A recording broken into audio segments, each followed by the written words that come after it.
So is there any explanation as to why it took so long then for someone to call 911?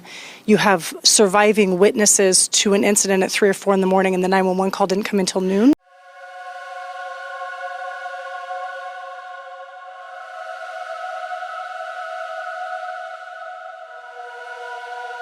Hey everyone, it's Lucky with Unfiltered Lucky, and today I want to talk a little bit about the Idaho 4 case.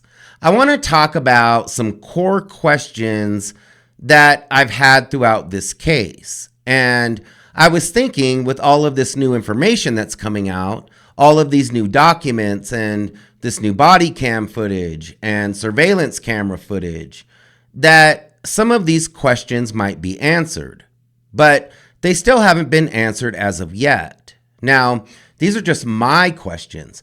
I'm sure that a lot of you have questions of your own that haven't been answered. I know that there's a lot of us that are still looking for answers. And, I watched an interview with Olivia Gonzalez earlier on in the week on Brian Enton. And even she's searching for answers still. I mean, this is a family member of one of the victims. So I would assume that she had more information than we had. But even Olivia Gonzalez is still looking for answers. And I get it, because this was a 2.5-year-long investigation. It involved multiple agencies, including the feds, and they were using cutting-edge technology. But yet, they still haven't been able to answer these very crucial questions. So today that's what I want to talk about. Early on in the investigation, we heard that this suspect was very sloppy, that he left evidence all over the place. It was going to take a long time for investigators just to sift through all of this evidence that he left behind. But so far, all that I've heard is... What that reason is, we don't know. We don't know who the target was. And we searched tirelessly and never found it. But we don't know what it was. So there wasn't much evidence obtained after that. And we don't have know anything to show or prove that he did that.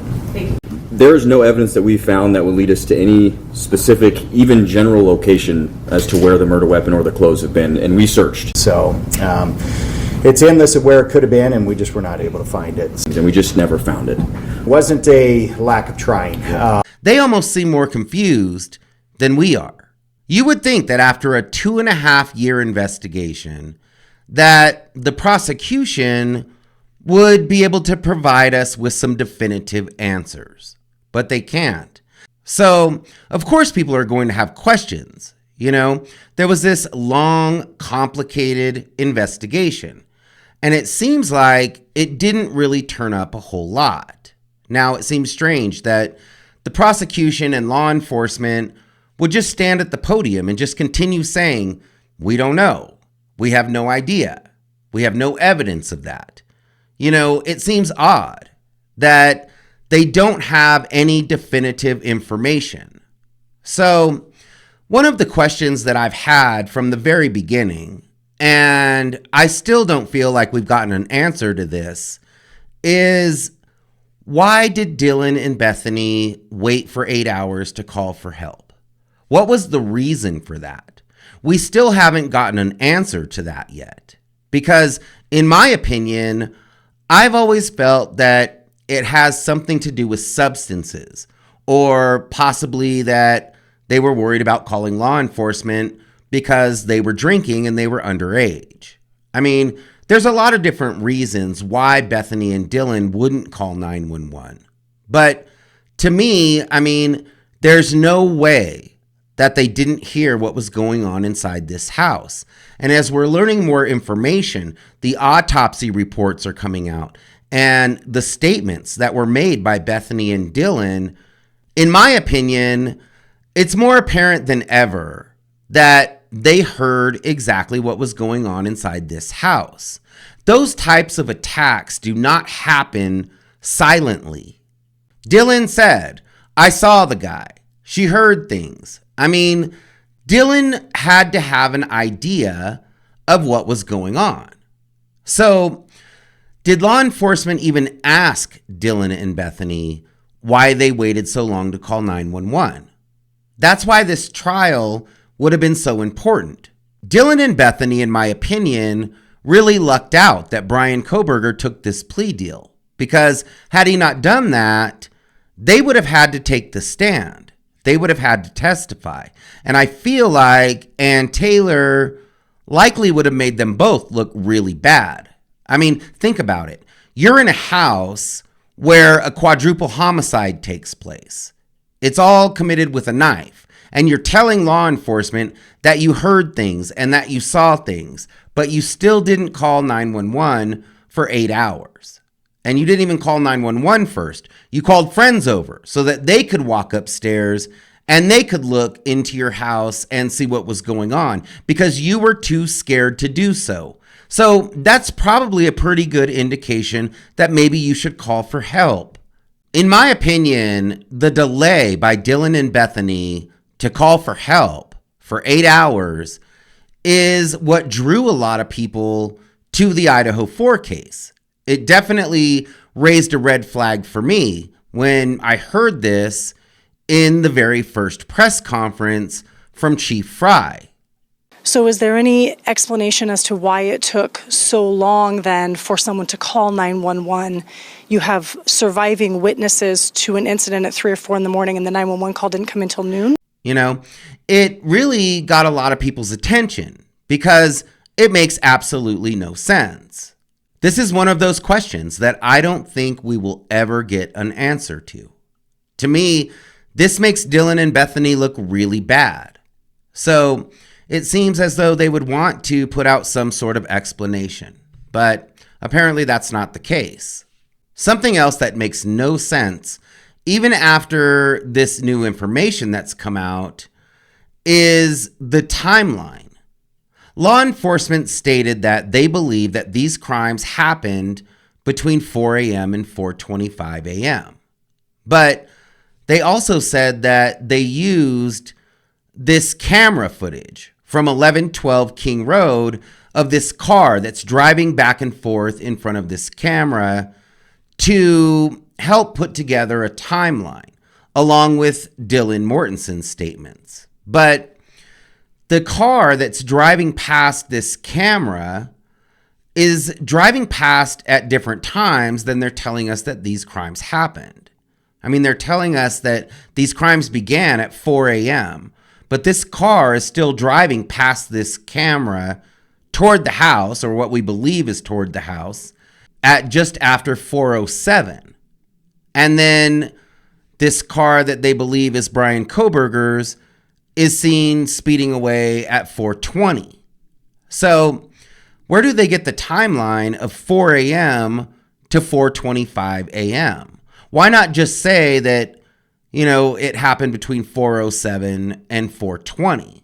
And that doesn't even include the time it would have taken him to park his car, get ready, get out, walk to the house, go into the house, and then the time it would have taken him to exit the house and walk back to his car and actually leave the premises. So that doesn't leave a whole lot of time to actually commit the crime. But law enforcement continues to push the idea that this happened between 4 and 4:25 a.m. Now, the reason that I think that they're doing that is because 4 a.m. to 4:25 a.m. sounds a lot more believable than 4:07 to 4:20, because this was a quadruple homicide, and they're saying that it was committed by one individual with a knife. So this is what they want us to believe.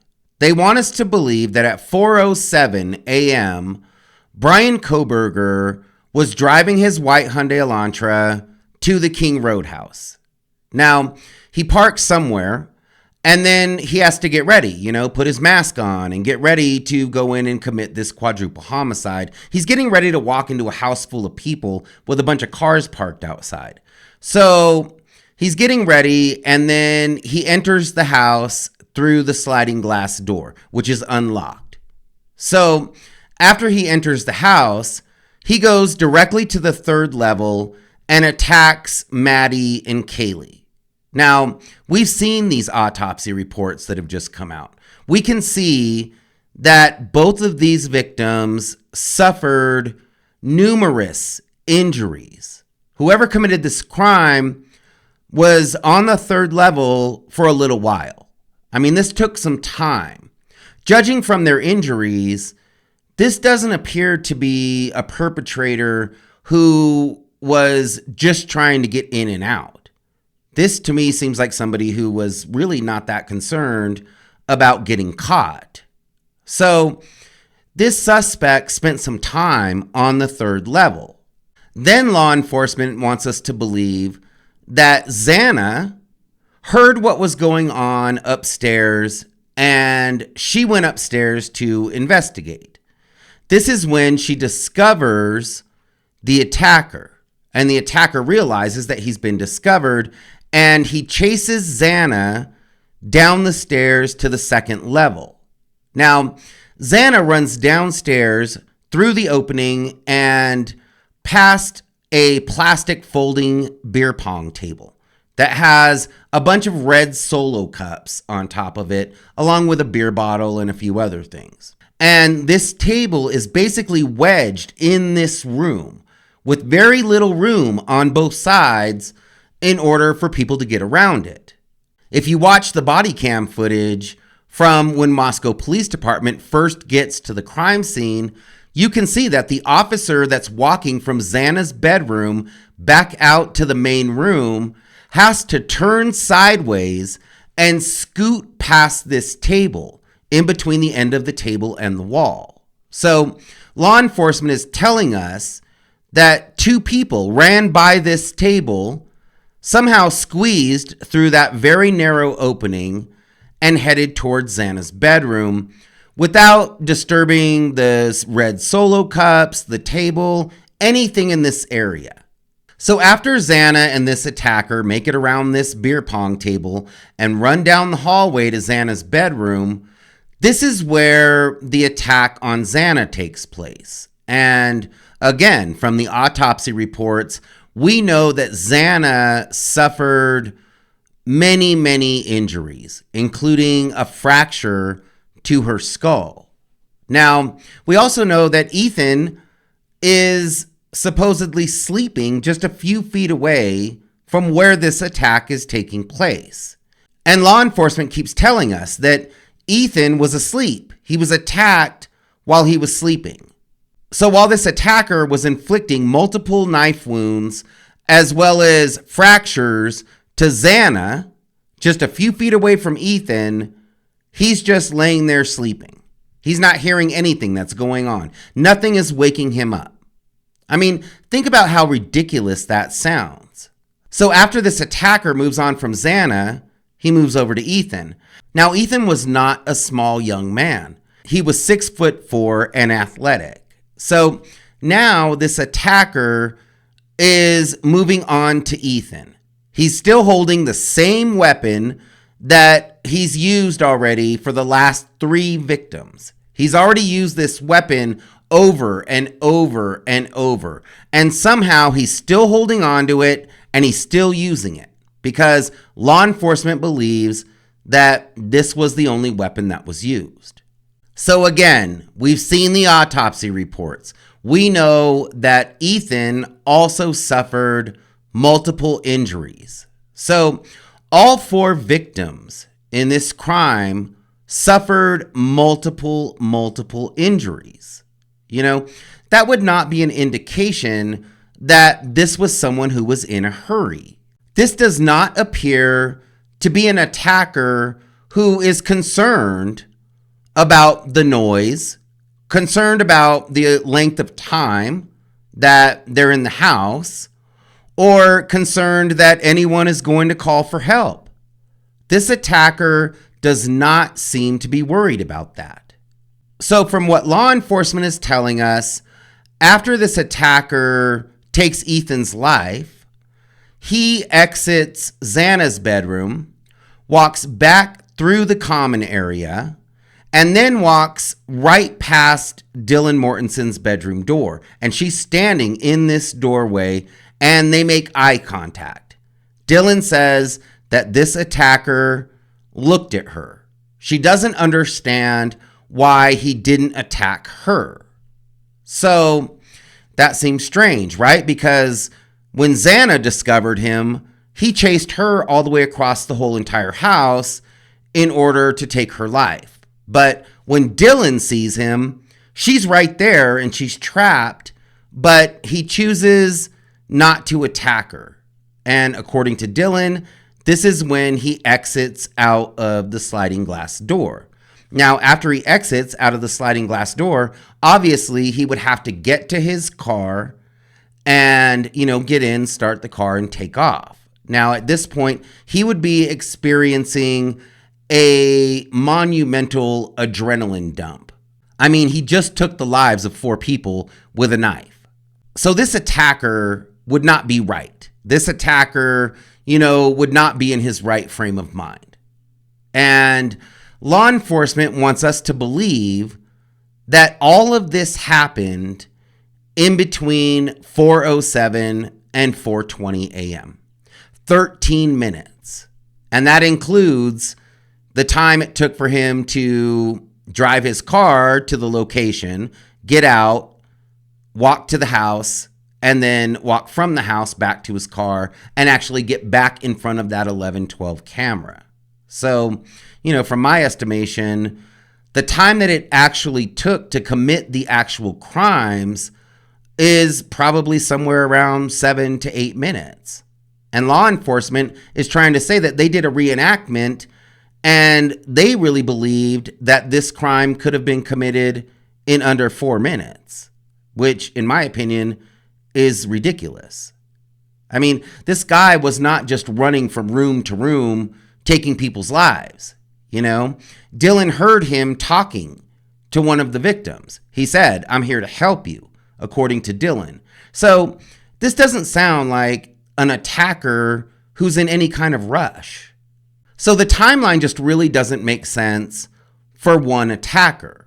Now, if it was multiple attackers, then I would say maybe, that's very possible if there were multiple people committing these crimes. Not only that, but you also have to think that this crime, according to law enforcement, was committed in such a short amount of time, and yet this suspect was able to get out of this house uninjured and without tracking body fluid all through this crime scene. Something else that we really have not gotten an answer for, mainly because investigators don't know the answer, they're not aware of this, is the connection. The connection between Brian Kohberger and any of these victims, or anyone who lived in this house, anyone who lived around this house, or the house itself. There's no connection. Law enforcement came out and they told us that they looked high and low, that they put a lot of effort into trying to find a connection between Brian Kohberger and these victims, and they were unable to do so. Like I said earlier, we wanted that. We looked for it in every possible way, digitally, financially, physical location, anything you could think of, anything that we thought, where is the connection, where's the overlap, and we searched tirelessly and never found it. Now, I'm not saying that a connection is absolutely necessary. We know that some crimes are committed against total strangers, but this was such a personal crime. I mean, the prosecution came out and they said that Brian Kohberger had been around the King Roadhouse. They made it sound like he was right outside over 20 times. Allegedly, they determined this from his cell phone data. But Bill Thompson also said in the very beginning that there was no evidence that anyone in this house had been stalked, that there was no stalker situation going on. So which is it? Was Brian Kohberger outside of this house more than 20 times, or was there no evidence of stalking?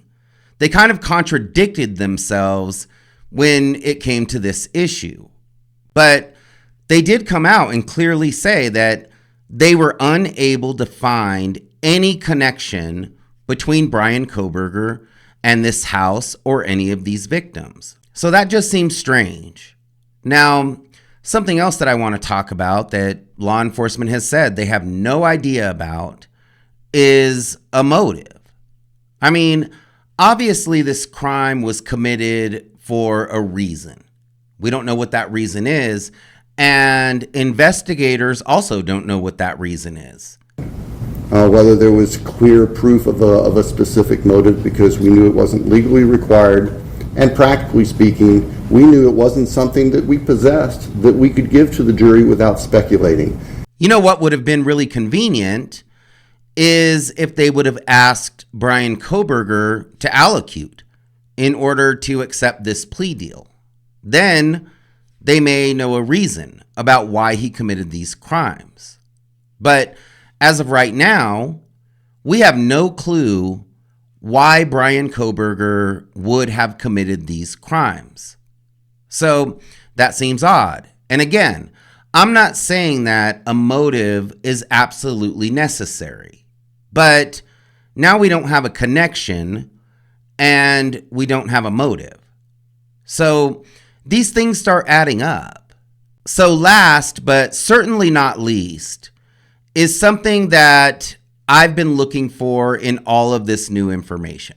I've been looking for this in the documents. I've been looking for this in the interviews, and that is, why can't investigators put Bryan Kohberger at the crime scene?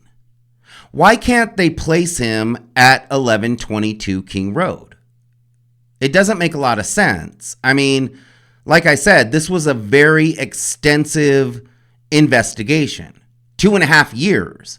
And we're talking about cell phone data and security cameras and, eyewitnesses. I mean, this was an area where a lot of people lived. There were a lot of people walking around this area.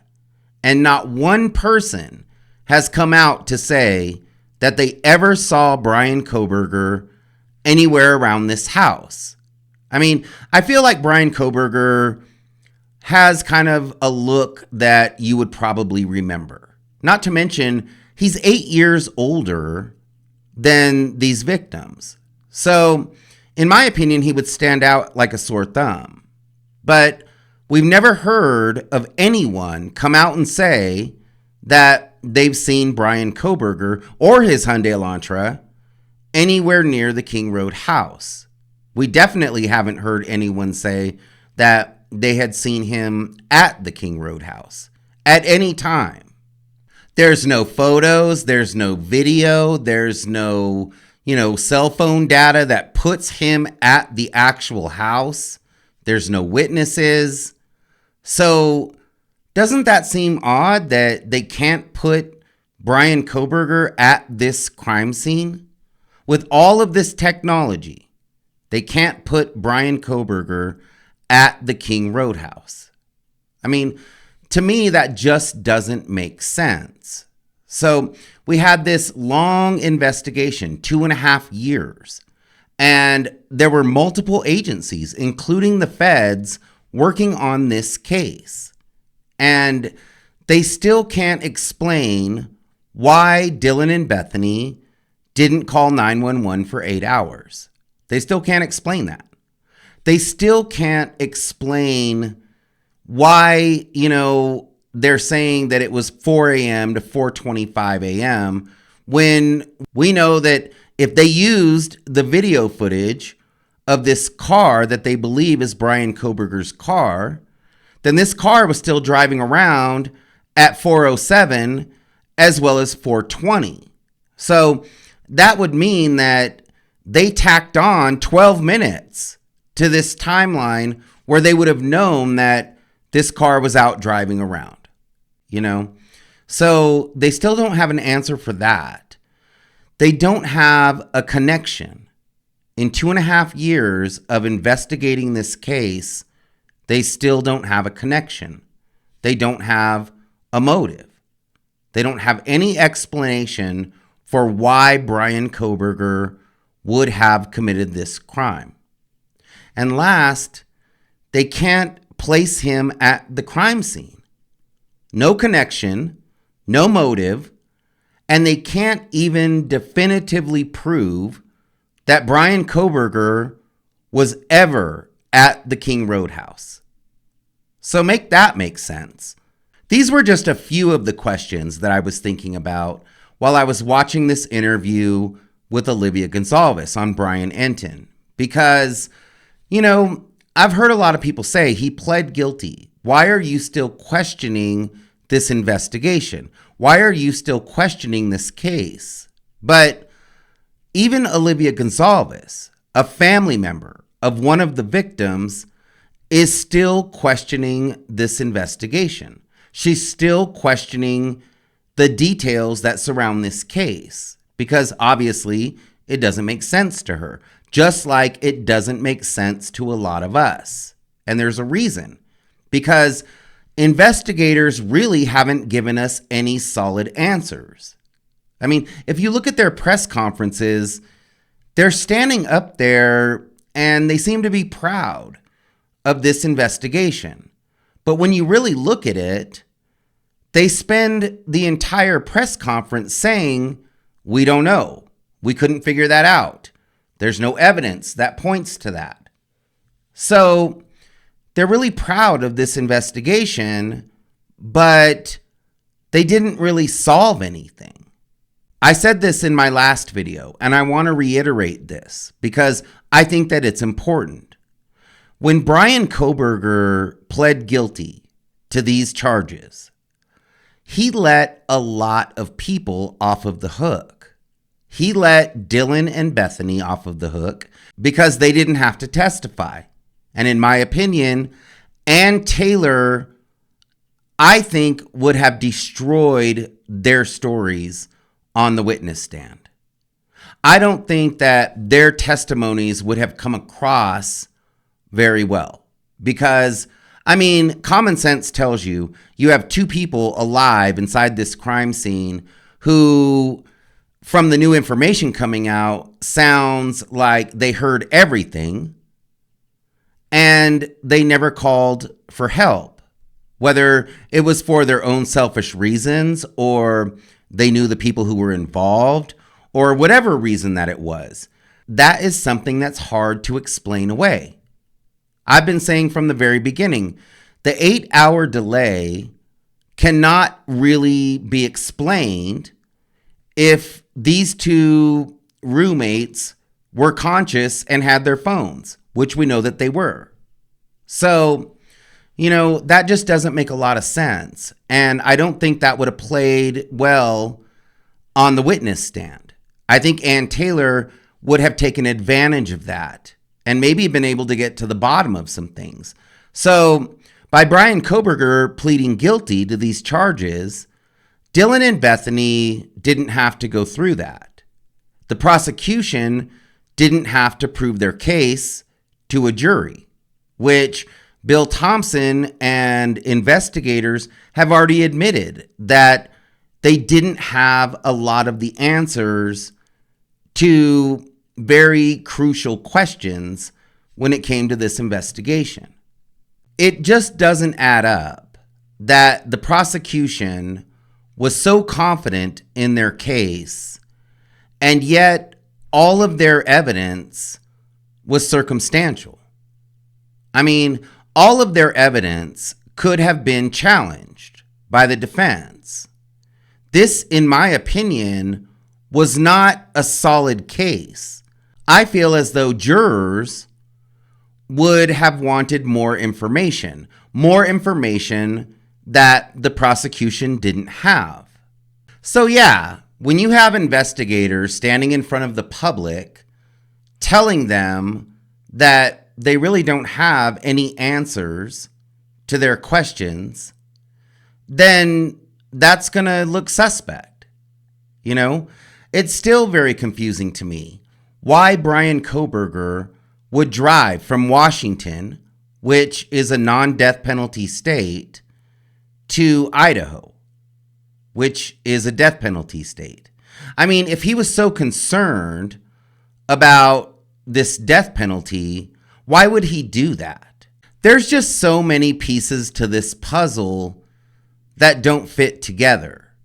These were just some of the questions that still have not been answered that I feel are important. But there's others. You know, how did Bryan Kohberger commit this crime by himself without tracking body fluid all throughout this house? They're telling us that Bryan Kohberger committed this quadruple homicide, a very, very heinous crime, very brutal. He committed this crime using only a knife. And then, after all of this, he went home, took a shower, and went to Costco. That doesn't sound odd? I mean, that makes no sense whatsoever. And there's so many aspects of this case that do not fit together.